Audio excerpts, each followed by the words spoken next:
So just before introducing our last talk and keynote, Adrien, and I'll show the room to Adrien so you can see some of you around. To note, one presentation not just arrived, but we'll start serving them and you can then go eat them. I think there's enough so that you can, we'll probably do a small break before doing the closing session after Adrien's talk. Also, regarding the badge competition, okay, so this is the final list. We have closed the competition, so no more points to be obtained. And so whoever is on the 3 first places will win prizes, and then we'll do the raffle with everyone else, as we said. Having said that, so let's go into our keynote. Let me just show him a little bit of the room. I'm not sure if you see well enough. Oh, wow. Hi, everyone. So again, thank you very much, Adrien, for doing this. And so everyone, Adrien will be speaking about his work also with the CyberPeace Institute and the CyberPeace Builders, and it will be our final keynote. And thank you very much. And we'll have, anyway, questions and answers. I'll have to repeat them after to Adrien because he doesn't have the audio from the room, but we'll do it if there are any questions. So, Adrien, please go ahead.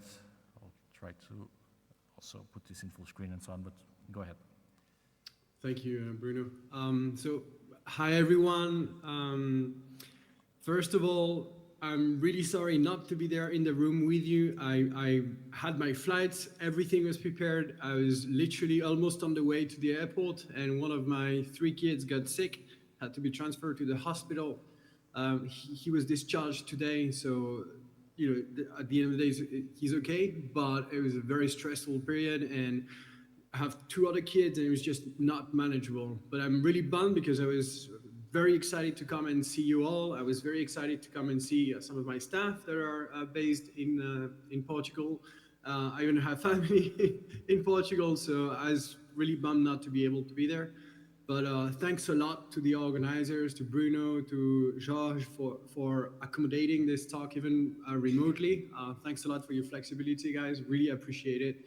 And next year, you can count me already. I will be there without questions.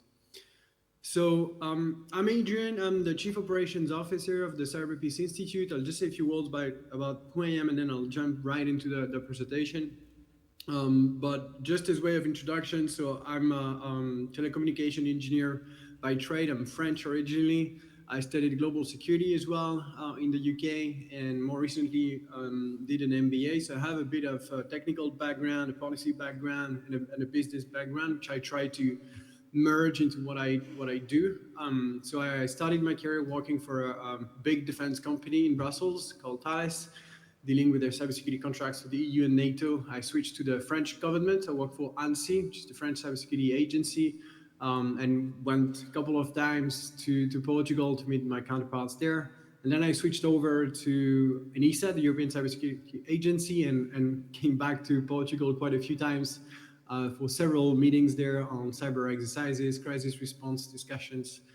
So I have a few professional contacts as well where you guys are now.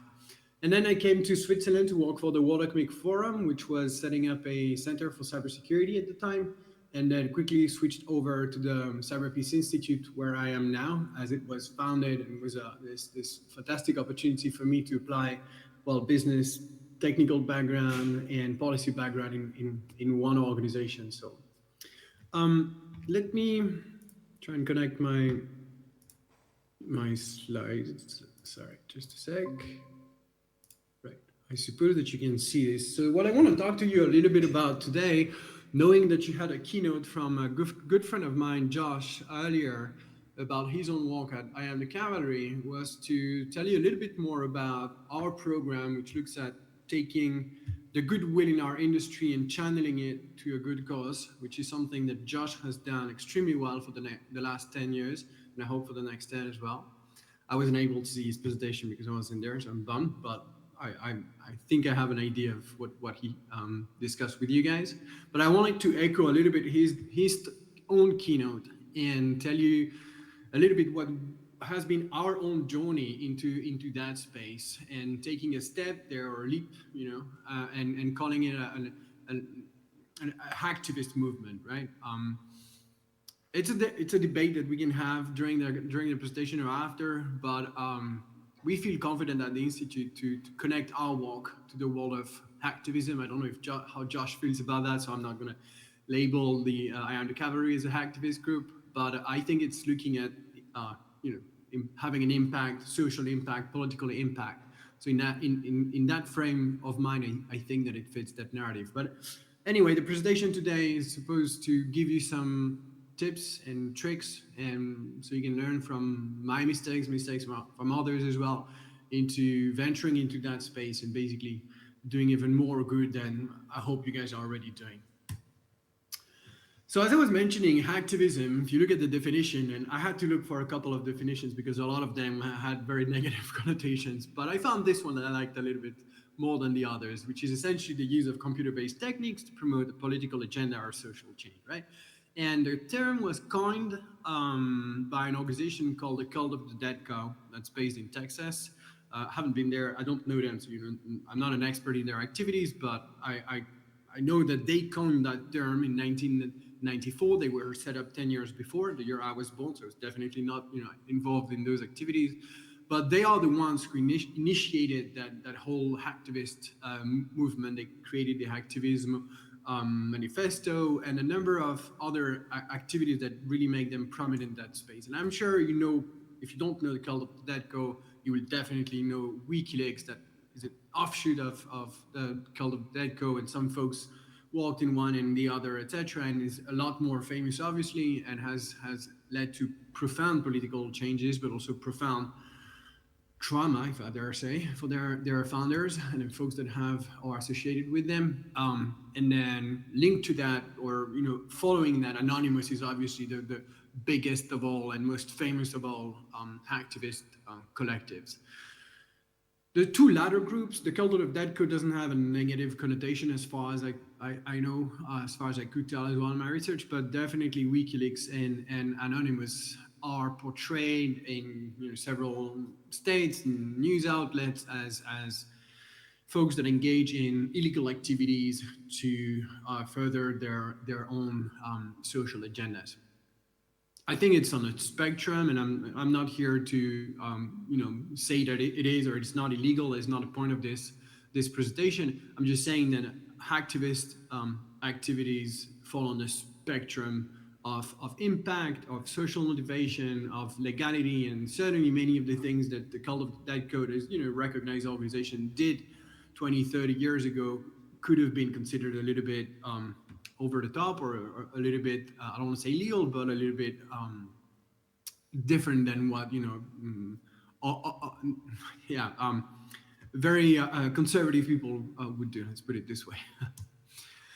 But now, if you think about other groups, right? And I did mention the cavalry earlier, and you think about I hope the work that Josh told you about, he's been doing with numerous hackers on the other side of the Atlantic and pretty much all over the world, right? If you think about that definition of using computer techniques to push for a social agenda, to push for a better tomorrow, I do think that there are parallels to be run there. And Josh, please text me if you're unhappy with that definition. But I do feel that I Am the Cavalry and other groups, for instance, like the Citizen Lab, that is operating out of Canada, it's looking into the activities of groups like NSO, helping journalists that are surveilled by their states, talk about that, understand better, and try and drive policy change, right?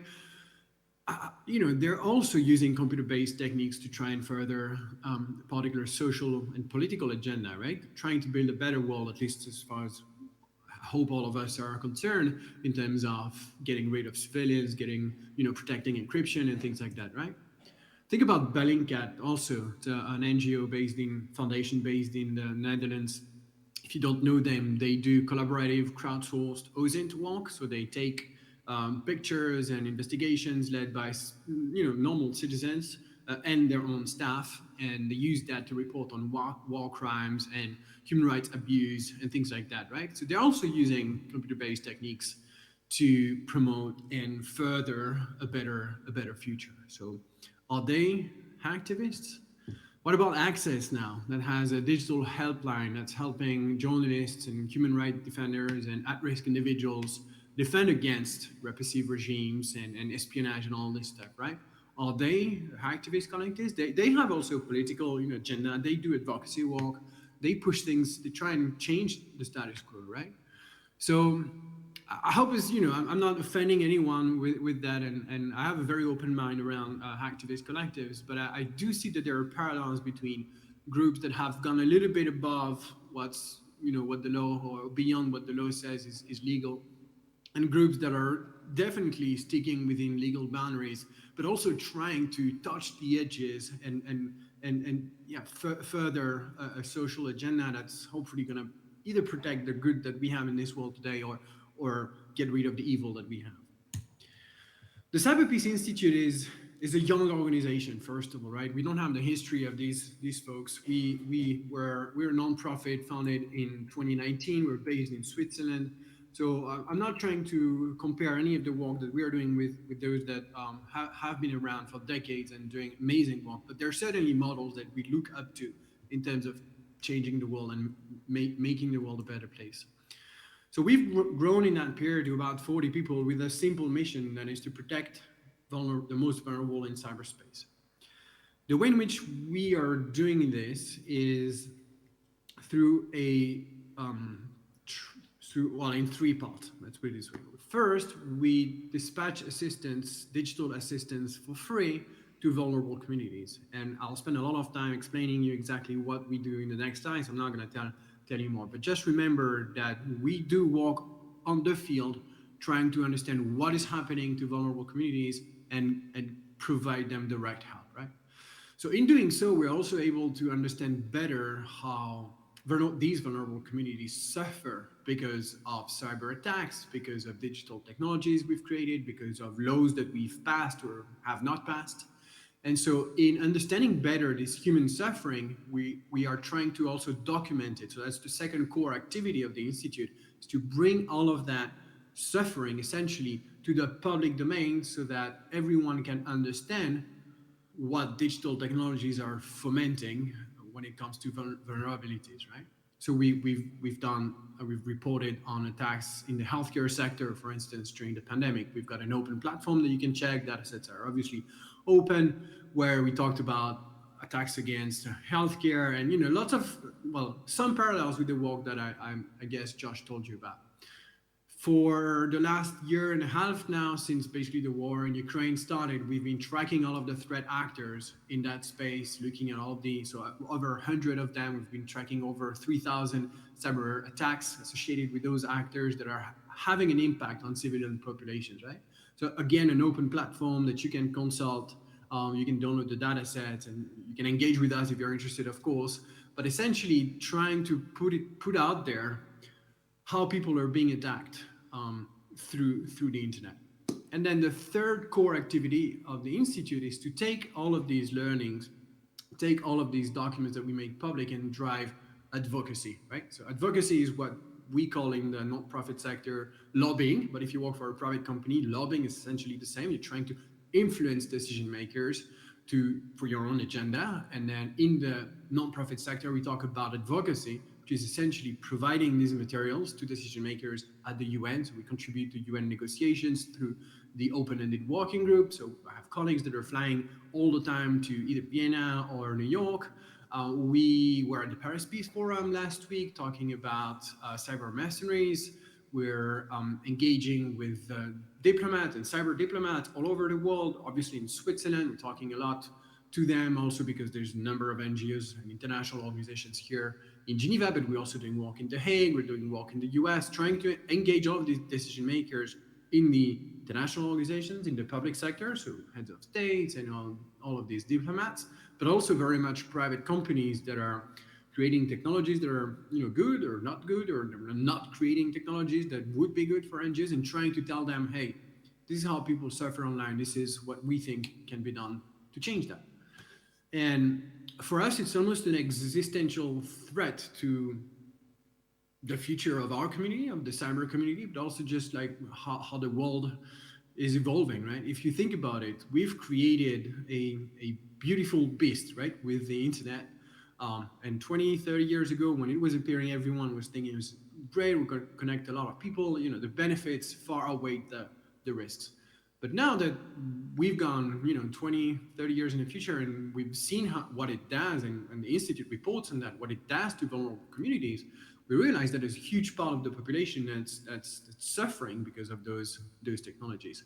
So if we're not able to protect those that shouldn't be attacked, then what does it say about the internet, right? It's a technology that we've created that's allowing states and folks to prey even further on those that are already vulnerable. Like, is that something that we are comfortable with? As I mentioned, I have 3 kids, and I don't want them to hop online. Like, I'm scared.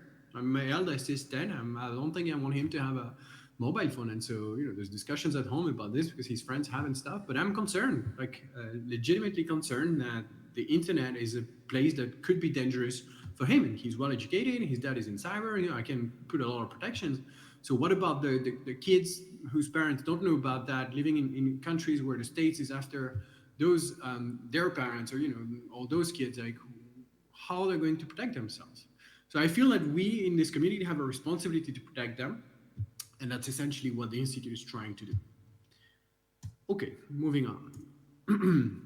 I want to tell you first a little bit more about the work of NGOs. I don't know if all of you are familiar with non-profit organizations, non-governmental organizations, charities. There's many names for these organizations, but at the end of the day, what they do is they provide services to over 1 billion people in the world who are not getting those services from either the state or corporations. So think about us living, I suppose most of us here live in the Western world, or at least in Europe and in the US, then we get our healthcare, we get our shelter, we get our food, we get our energy, through public or private services, but it's fairly easy for us to get those, right?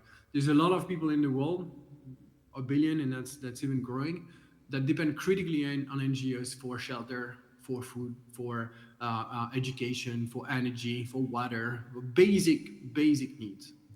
And that is increasing because of conflicts in Ukraine, in Palestine, and other places in the world, because of rising social tensions, even in our own democracies, in our own countries, because of external factors like climate change that's leading to displacements and migrations. There's more and more people that are depending on the work of NGOs. And unfortunately, cyber attacks against them are on the rise. So I want to tell you a bit more about some of these stories that we've taken a part in, and we've tried to help, sometimes successfully, sometimes less successfully. But a couple of months back, an NGO that runs orphanages around the world reached out because they were being ransomed, right? Typical ransomware attack. So we advised the CEO and started to help them basically face that situation. And when the CEO had started negotiating with the criminals, what the criminals revealed was very interesting. First, they didn't know it was an NGO, right? They had no clue. So that's a first lesson, right? It tells you that, I suppose you know that, but it tells you that those criminals are attacking anything they can, and just by virtue of being connected, having a vulnerability somewhere, you can be ransomed, right? So it's not because you work in an NGO and you're helping kids and doing good in the world that you may not be ransomed, right? But what's interesting is that when the CEO said to the criminals, hey, we work for an NGO, we protect kids, the data that you have encrypted is actually kids' medical records and pictures, like, we don't have money to throw away. We're running on a nickel here. We do not have a budget to pay you. So the criminals responded, oh yeah, sorry, we didn't know you guys were an NGO, but don't worry, we've got an NGO discount. So as funny and sad as that is, it also tells you that NGOs are now legitimate targets for criminals, and they've institutionalized the fact that they can hit NGOs. So it's a really unfortunate story. The CEO had to press on to further negotiate, and this story didn't end as well as we wanted. Another story that you may have heard of is Roots of Peace. It's a non-profit, American non-profit that's helping farmers that have been affected by conflicts and have lost, as this gentleman, limbs because of mines. So they're helping them transform minefields into vineyards. So they're trying to foster the emergence of agriculture again and clean the country and of minefields. So this NGO got hit by a CEO fraud attack, and the story is public, so it's fairly well documented. You can find more about it. I can tell you more if you're interested. I can send you the link. But basically, they lost over $1.2 million US in 3 different wires that were essentially directed by a criminal that inserted himself in the conversation between the CEO and the CFO, impersonating the CEO, knowing the CEO was in trouble. So the criminal reused the password that had leaked, I guess, a couple of years back, and it's not a very complex attack, but the amount of money that was stolen, 1.2 million, is significant. If you haven't heard of that story, I suppose you've heard of Colonial Pipeline, this oil and gas transport company on the east coast of the US that got hit by a ransomware attack at about the same time. And the attackers of Colonial Pipeline ended up making out with, I think, $2 million US. I think they had a ransom of 4, but the FBI recouped some of that ransom. And the FBI was all over the case. These criminals are never traveling again. Biden and Putin, back when they were talking, came to Geneva to meet and discuss this particular attack. It was all over the news. It was a huge thing, right? And if you think of the amount of money that was stolen, it's not that far off compared to the one that was stolen from Roots of Peace. But you think of the risks that criminals have taken, to go after Colonial Pipeline, and the risk they've taken to go after Roots of Peace, and nowhere near the same. Nowhere near the same. All right, and the last attack, I hope you've heard about it. It's all over the news, this one. It was last year here in Geneva against the International Committee of the Red Cross. It's a huge organization with $3 billion US in annual budget that manages very sensitive data. And they got hit by what they claim was state actors or state affiliated actors that went after a database containing the personal records of 515,000 migrants.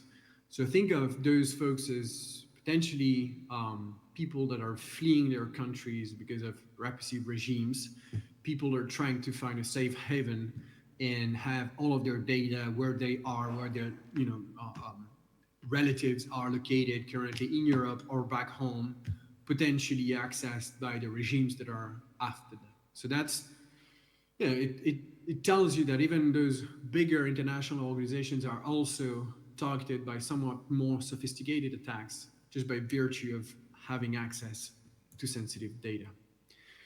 So why indeed go after these organizations? I gave you a couple of pointers. The first is money, right? That was the case in the first and second attack. And you don't think of NGOs as wealthy entities, and for the most part they're not, but collectively they raise over $1 trillion US in funding. That's a massive economy.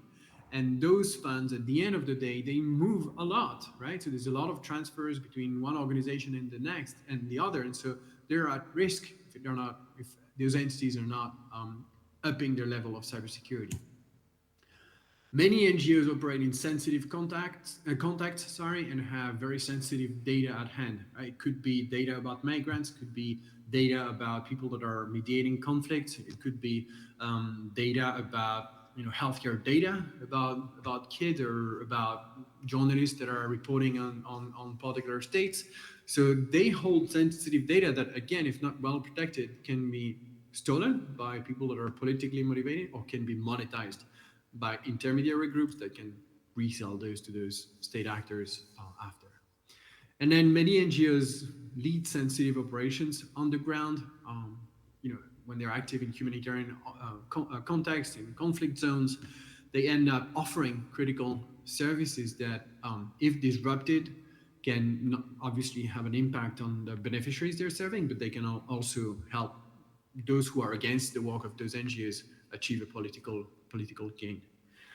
So that makes for quite a lot of reasons. And if you think about it, those organizations are target rich, right? It's a term that's trending now on the other side of the Atlantic, but it essentially means that a lot of entities can go after those organizations. If you think of SMEs, for instance, the likelihood of a large state actor going after an SME, a small or medium enterprise, is fairly limited, right? But NGOs have the cybersecurity capabilities of SMEs, yet they can be targeted by very powerful state actors, right? They can also be targeted by very powerful criminals that are just interested in their money.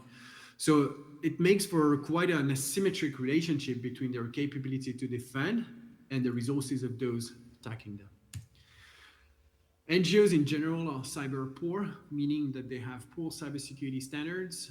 They have rushed their digital transformation in the last decade, mainly because their beneficiaries, the people on the ground that they're serving, the migrants and folks that NGOs are helping, they're having smartphones, they're on Twitter, they're on Instagram, they are asking those organizations to be a lot more connected, to engage with them. So those organizations have rushed and are adopting lots of new technologies that they don't really master. And because IT is still oftentimes considered an overhead in those organizations, very much like in hospitals, you have hospital leadership is generally coming from healthcare, and so IT spendings are never as much of a priority as healthcare spending. Well, you have the same phenomenon in the NGO sector, where most of NGOs leaders don't have an IT or cyber background, and so are more reluctant to spend on that. On top of that, donors, those that are funding those organizations, also, are somewhat living in the past when it comes to digital technologies, because they themselves haven't really had to transform digitally so fast, and so they are not really considering cyber IT as a priority, and still consider it an overhead. So it makes it very difficult for NGOs to invest in cyber. I mentioned it earlier, but there's very limited risks for criminals going after those organizations. We've had the police, I'm not going to name the country, but I've invited the police for a session with NGOs, and the police literally told the NGOs, like, if you've got a problem, call the Institute, but don't call us. Because they're swamped. They've got millions of things to do, and NGOs are operating where governments and corporations are not operating, or they're doing what governments and corporations are not doing. So the interest for public authorities to help NGOs has been in the past generally limited. And because you get access to potential large amounts of funds, you get access to sensitive data, you can get political gains, like the payoff to go after those organizations can be really high. So that makes for quite a dark recipe and quite a worrying thought for the future, because who's going to help those organizations, right? I mentioned public authorities. It's not in their DNA, right? Those organizations exist because public authorities are failing, in a way. Like, there wouldn't be an NGO providing shelter to a part of your community if the state was providing that, right? So the relationship with NGOs and public authorities is often tense. In our democracies, it gets a lot better, but in other countries, it ends up more often than not in violence. And so seeking help from public authorities is generally out of the question.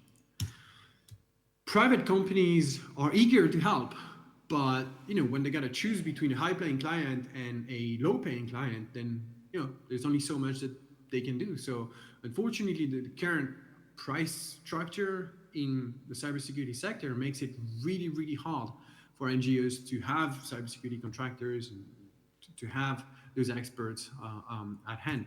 And in-house talent is the same. I think the shortage of talent by 2025 will rise to 3.5 million jobs worldwide. And cybersecurity experts like us, they're all hoarded by the private sector or the public sector. So it's unlikely that the needs of those two sectors are going to be met by 2025 or 2030 or God knows when. And so they're just going to continue to hold that talent and make it really hard for NGOs to attract and retain cyber talent. So what do you do, right? Well, there's a couple of folks that have tried to do things that are still trying, and basically trying to leverage the rise in cyber volunteering. So security without borders no longer exists, but essentially it's the precursor of the CyberPeace Builders. It's inspired us a lot. They created a group of volunteers meant to help at-risk individuals, journalists, human rights defenders with cybersecurity advice, right? So it was created a couple of years back, but without budget, without a clear operational structure, and so gradually failed to vet who was coming in that network, and ended up having a couple of folks that shouldn't have been there, and so they had to they lost the trust of the community and had to close down. But they were really precursor in that space. CTI League, I'm sure many of you will have heard of, group of volunteers that got created a couple of years back, I think, when the pandemic hit, looking at sharing threat intel, trying to take down botnets and liaise with the FBI and law enforcement agencies around the world to mostly for takedown activities using CTI data. And they're still there, still doing amazing work and really tapping on the goodwill of CTI analysts. The consortium of cybersecurity clinics, I'm not sure if you've heard of them, but essentially it's a network of universities in the US. There's a couple in Europe that are appearing as well that run cyber clinics. So they take students with a professor for a semester, and they go and help an organization, more often than not, non-profit organization, but sometimes even public organizations or SMEs. And so Berkeley has been a leading force behind that consortium. Google is now helping them scale that up to 20 different universities across the US. And there's some universities as well in Europe. We're working with ETH Zurich, that's helping an NGO that we know as well. So this is basically tapping into the student workforce and allowing them and the time, with the time that they have at hand, to give back a little bit to the community. Innocent Lives Foundation, I'm not sure if you know them. They're essentially running on volunteers to chase pedophiles online. So it's a difficult topic, and they have incredible processes to help those folks that are volunteering their time looking at those ugly images, trying to track down pedophiles. But last time I talked to them, they had provided data of over 350 pedophiles to the FBI, which had led to arrests. So they're, massive impact. The Michigan Cyber Civilian Corps is a public sector group of volunteers. So those are, they've got all sorts of statuses in Michigan, basically trying to have these volunteers that are working for industry and other groups help the government and small, city halls when they get defaced or ransomed and whatnot. And so it's one of the first public sector initiatives with the Estonian Cyber Defense League as well, that I don't think I have on the slide, but to really try and tap into your local community to help the public sector. The Cyber Helpline in the UK is doing great work supporting victims, individual victims of cybercrimes, with taking volunteers to support you if you're facing scams or bullying or things like that. EU CyberNet, you guys are European, check them out. They do a lot of work in cyber capacity building outside of the EU, so they take experts from the EU and dispatch them beyond with loads of volunteering opportunities. And then there's another one, which still is a volunteering, opportunity. They're not necessarily just defending networks. They're also conducting offensive operations. So, but the IT Army of Ukraine is by far the biggest cyber volunteer group out there, right? I just checked their Telegram group. It's a picture from yesterday. They have 150,000 members. I don't have those numbers in the CyberPeace Builders. None of these organizations has those numbers, right? But it's a risky move, right? Actually, the international community, the Red Cross, just issued some rules of engagements for civilian hackers because of that. Because if you're a hacker in Portugal and you want to help Ukraine defend against Russia, or the opposite, like whatever your views, and then you engage in cyber activity that leads to cyber damage or even kinetic damage, and one of the two parties decides that you're now a belligerent, you're now part of the conflict, and Portugal has entered the conflict, you're essentially putting yourself, your city, your country at risk. So it's a tough one. I'm not saying that they shouldn't be doing that, but legally speaking and ethically speaking, it's a tough one when it comes to cyber volunteerism. But I could not mention them. It's the biggest group out there, and it shows a trend. So one of the reflections around this is that for me, the barriers into entry into hacktivist collective, if you think of Anonymous, getting into Anonymous, was not that simple. It's quite hard and quite dangerous and quite risky. It's infested, with FBI agents and law enforcement agents, and you wanted to be part of that group. You had to be ready to face jail time, and a lot of them did, right? Think of Julian Assange now in the last 13 years of his life leading WikiLeaks. Like, I don't wish that on anyone. I don't think that he's happy, even though he believes in, I guess, in the mission of WikiLeaks. But the cost he's had to pay is massive, right?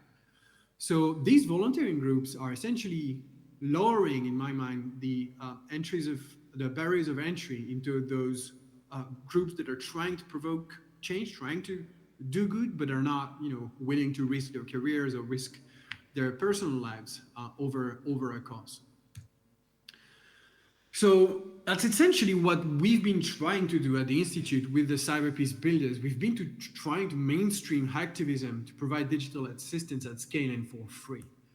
So the CyberPeace Builders is a network of cybersecurity experts that are working all for private companies and are volunteering their time to help NGOs, right? So the volunteers do pretty much anything that you can think of, all the way from security assessments. They will do awareness raising sessions to train staff on basic things. They will run phishing simulations with tools that we provide.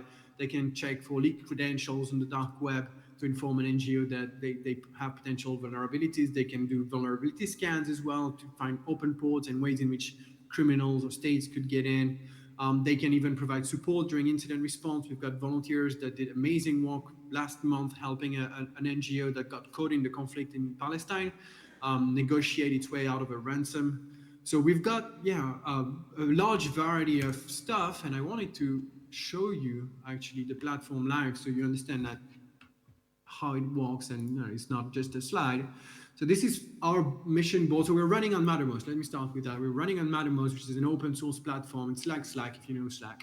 But Mattermost is more secure. We host it on a server in Switzerland. We've secured it ourselves. So it has zero trust features. We've forced 2FA, obviously, on all accounts.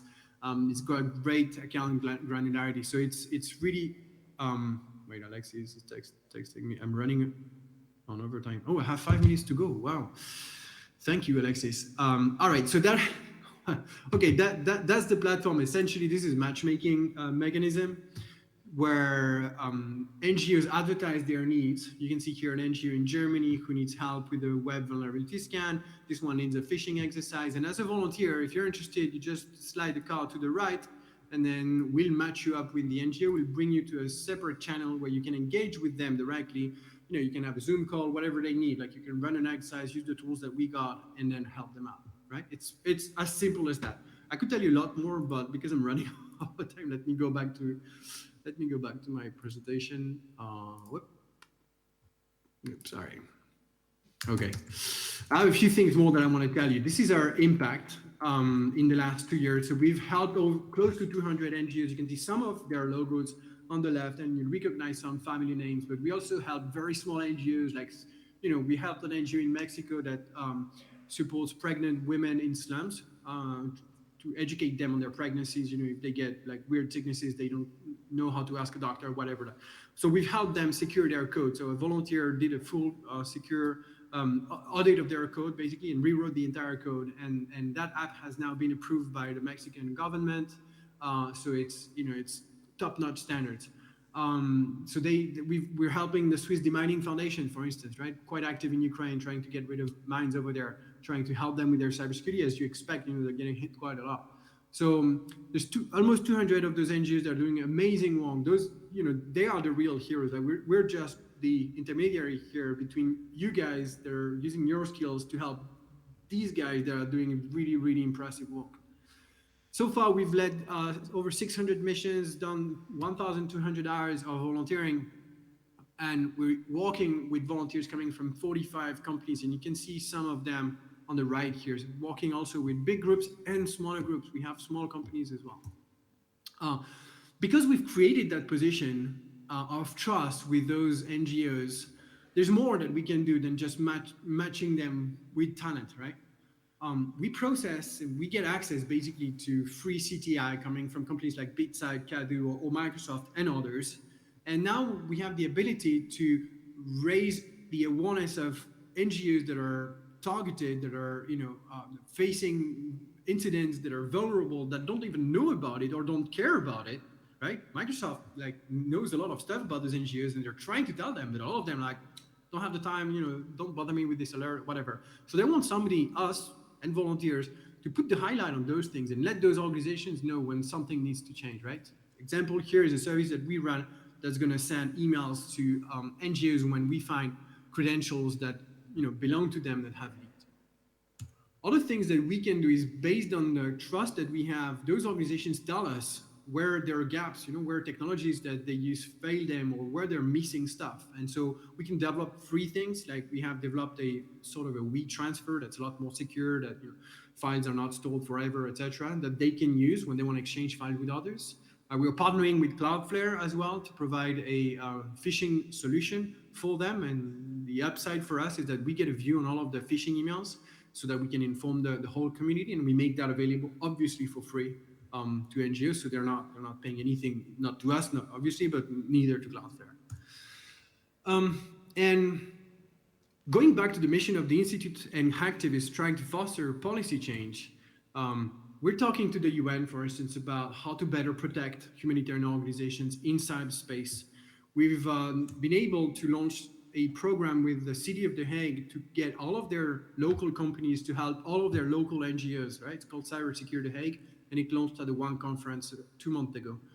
So it's essentially running the CyberPeace Builders in a local chapter locally, because there's loads of NGOs in The Hague. I don't know if you've heard about this, but CISA, the American Cybersecurity Agency, has also launched an initiative this year to start looking at NGOs and how to better protect them, right? They're doing this in coordination with a couple of other states, UK, Estonia notably, but it shows you that some governments are starting to pick up on the fact that it's no longer enough to just protect critical infrastructure operators and big government agencies. You also got to attend to that part of the population that it doesn't get served by those organizations, right? So it's very positive changes, and it's showing that policymakers are starting to get up to grasp with the topic. Now, before closing, I did want to give you a couple of tricks and tips, and my own journey into this space, and basically how to foment some activist collectives and run them for the long run. Fabian in my team just shared this meme a couple of days ago, which made me laugh a lot. And if you've been working in a non-profit, then it will make you laugh a lot, because it gets hard. And it's not because you're running in a not-for-profit organization and trying to do good that you don't have to think about money. Actually, money is a big part of what you got to think of. And certainly my job involves a lot of thinking about money and how to pay the salaries of folks that are working for us, right? Because we are not volunteers, right? We're spending our days working on this, and we've got families to feed. So how do you make that run? Well, the first thing I wanted to tell you about is learn about social entrepreneurship. If you don't know about it, it's the basic idea that there's a spectrum of organization types in between full for-profit organizations like eBay or Amazon or Microsoft, and full not-for-profit organizations like the UN or the EU or other small NGOs or big NGOs. You've got organizations that are in the middle that do run on profit-making mechanisms, but are driven by impact. And those organizations are doing amazing work when it comes to positive externalities and improving the world. And there's a lot to be learned for us in the cybersecurity community from them. So do read that book if you can. It's going to tell you all about the basics of social entrepreneurship and when it started 30, 40 years ago. And there's not many cybersecurity examples in there, but it's certainly humbling to read about those stories. There's a follow-up to that book. It's not written by the same people, but I like to see it as a follow-up, which was written by Clayton Christensen. Yeah, I got Clayton Christensen, who's the father of the Innovation's Dilemma. Brilliant business book. If you haven't read it, do read it. It's really interesting. And he's applying those principles of disruptive innovation to the world of social entrepreneurship. So it's allowing you to break out of those stories that are quite local and hard to scale, and how do you essentially change the course of nation states, tapping on purpose and meaning and not just profit mechanism, right? So it's really this idea that the two are not incompatible, that you need to look for unmet needs. So this author Christensen calls them job to be done, and match them up with idle resources. The typical example, and this is not in that book, but you think about Uber. You've got cars sitting around, and then you've got people that are trying to get from one place to the other. So if you can bring the two together, then you find synergies that allow you to keep your expenses within control, right?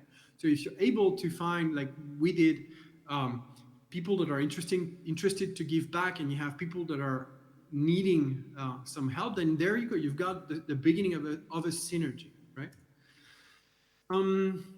Good example of that is ISC2. It's their new name, not ISC squared. I think I got the old logo, but they are connecting students, people that are interested in growing in our cybersecurity students, and teaching material. And they're not for profit organization, and they run, I think, on $40 million US dollars a year. Same with TechSoup. If you don't know TechSoup, what they do is they match technologies developed by companies like Microsoft and MasterCard and whatnot. They match them up with NGOs that are not able to pay for them, right? So they basically take those technologies and provide them for free, pro bono, or under certain conditions. But again, right, they found a niche, an unmet need, and idle resources. So software that could be used without creating much expenses. And I brought the two. And again, it's an organization that's quite successful. They have, not mistaken, 40 or 50 million US dollars in annual revenue, and they're doing tremendous work that's really purpose-driven. All right, the last lesson is to create an experience, and maybe not the best picture, but at least it captures the mind, right? When you see that Guy Fawkes mask, and of course with the hoodie it's even clearer, but you immediately think of hacktivism, you immediately think of Anonymous, and it participated to the popularity, I think, for good and for worse, of Anonymous. And so when you're trying to scale your hacktivist collective or your activities, thinking about that experience and thinking about how you're going to unite your community around an idea, around an image, around a concept is really important. And one way to think about this is really to look at the Lean Startup, another book. If you don't have them, by the way, I have all these books here in front of me.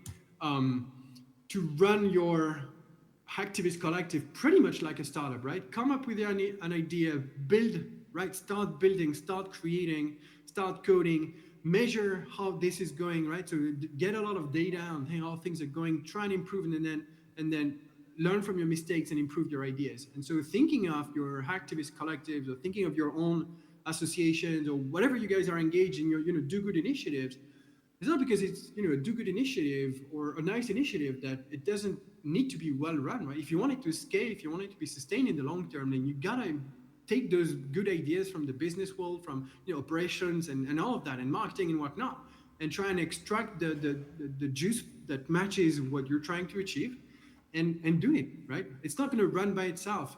A lot of these organizations that have been built on purpose, but without the operations behind, have struggled, and most of them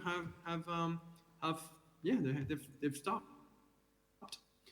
So to close, I just wanted to tell you a little bit more about the niche that we've found, and hopefully that you can also reuse. You can either partner with us, you can open your own chapters, do it the way you want. Like all we do is open source, and the more people can volunteer to help NGOs or other vulnerable organizations, the better. The sooner I can retire, the better. But essentially what we're trying to do here is to mainstream activism, and to make you realize that it's the fact that you're going to be an activist or a social entrepreneur is not defined by your ability or inability to make money. It's defined by your mission. Simple as that. And so we've looked at this in the context of the CyberPeace Builders and the history of the Institute as well, that was created by a combination of private and philanthropic actors. And we said we want to tap into corporate volunteering. And so over the years, we've been able to fine-tune the synergies and understand more precisely how they run. But essentially, a lot of companies are facing pressure to increase their corporate social responsibility efforts. The new term now is environmental and sustainable goals. But so they're pressure to do a lot more for their community, right? Stakeholderism, and actually the World Economic Forum was founded on this idea of stakeholderism. But they're facing backlash, right? Increasingly, when they go too far, either it's greenwashing or they position themselves on a political topic that is not theirs, and so a part of their customer base essentially fights back. So they're worried about this. And one way to get away from this backlash is to align your social impact with your business mission, right? If you're doing good on things that you're also, making money for, like cybersecurity, then you're not going to face a risk of backlash. And so skills-based volunteering is a trendy term now in the last 5-6 years. A lot of companies are looking at how can they make sure that their staff are using their skills to do good, right? When you take a cybersecurity expert and you ask that expert to go clean a beach, that's it's great for the beach, it's great for the environment. But if your company has nothing to do with climate change, actually it's contaminating the environment, then this is greenwashing. You're not helping. But if you're taking your cybersecurity staff to do cybersecurity activities to help climate change organizations, then it's a different story. So companies are buying into that. And by buying, I'm also saying that they're willing to put money, right? There's increased budgets for CSR and ESG activities. They've also seen that volunteering boosts the motivation of staff, which has been an issue since the pandemic. A lot of drop in morale, helps with talent retention, which is an issue in our industry with a lot of volatility and people changing jobs. There's a lot of pressure as well in our industry. So when people can take a breather, they can do something that reinvigorates their soul. It's good to keep them. Volunteering also helps with upskilling. So companies are eager to project their volunteers on new grounds, to test new ideas, to learn new things, talking to people in different countries, in different constructs, with different budgets. So it helps them put themselves in questions and continue learning, essentially, and becoming better at their craft. The volunteering that we do at the CyberPeace Institute is all digital based, so it's remote, right? So you get rid of all of the hassle that organizations used to have when they wanted their staff to go and volunteer. Like you have to go somewhere, you have to waste an entire day, you have the logistics to arrange for lunch or whatever. Like the missions that we do, they're all 1 to 4 hours. All of them are remote. I mean, if you want to go to the NGO like in your city, you can, but you can do them remotely. So companies buy into that. They really appreciate that kind of bite-sized activities. They actually call it snackable pro bono, right? It's a trendy term now.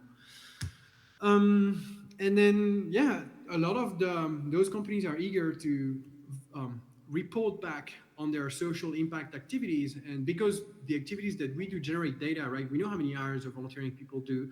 We know on what topics, in what regions. We know the genders of the volunteers and the NGOs. So we have a lot of information that we can then give back to companies to help them report on their good, on their social good, which means that they're eager to work with us and they're eager to sustain us. And that's the essentially the way in which we found a way to bring about sustainability is that not only are we asking the companies to provide talent, provide us with volunteers, but we're asking them to pay, right? In full transparency, we ask the big companies 25,000 Swiss francs, euros, or dollars, more or less the same, for a year, and they can bring as many volunteers as they want. Now, if you think about it, if we sign 40 companies, that brings us to 1 million. With €1 million, you can employ, a couple of people. You can have a software engineer, have a product manager. We have a communication specialist who's actually in the room, Alexis. So I'm gonna have a picture of her later. She doesn't know, but if you haven't met her, you should absolutely meet her. So you can start doing, some things. So that's, anyway, that's our recipe. That's what we've done. To close on how to basically apply the lean startup ideas. Obviously, when you're engaging with corporations, you gotta give them stuff. So typically, this is an impact board demonstration, like for social impact managers in those companies. That's what they see. So, figures that are really valuable to them, and obviously they give us feedback and we keep on improving this. We have a humanitarian training course to upskill their volunteers. So volunteers that know nothing about NGOs can go through a couple of hours of training to understand better their world, their language, their preoccupation, difference between global north, global south, importance of do no harm, and things like that. You got to do social media stuff. We put the spotlight on volunteers. We obviously have collaterals. We have newsletters. We have regular engagement points. We have brand guidelines. We have marketing strategy. You know, it's like running a business at the end of the day, except that you're not making a profit. Back to the first picture, right? But if you got to sustain those activities in the long run, that's what it takes. And I wish all of my days were spent on helping NGOs and putting a smile on people's faces. I do it from time to time just because I love it. But the reality is that to run those activities, like, you gotta do all these things. Okay, if you're interested in knowing more, you can scan this QR code. You can check cyberpeacebuilders.org, check the rest of our activities as well on the CyberPeace Institute website. And if you haven't met Alexis, please go and see her. She's a very happy person, as you can tell. She's based actually in Portugal. And yeah, please ask her anything. I'm staying here, guys. Bruno, if you want to relay any question, I'm sorry if I ran crazily all the time. I lost a little bit of track, but thank you everyone for your attention. And again, sorry I wasn't there. I hope to meet you next year.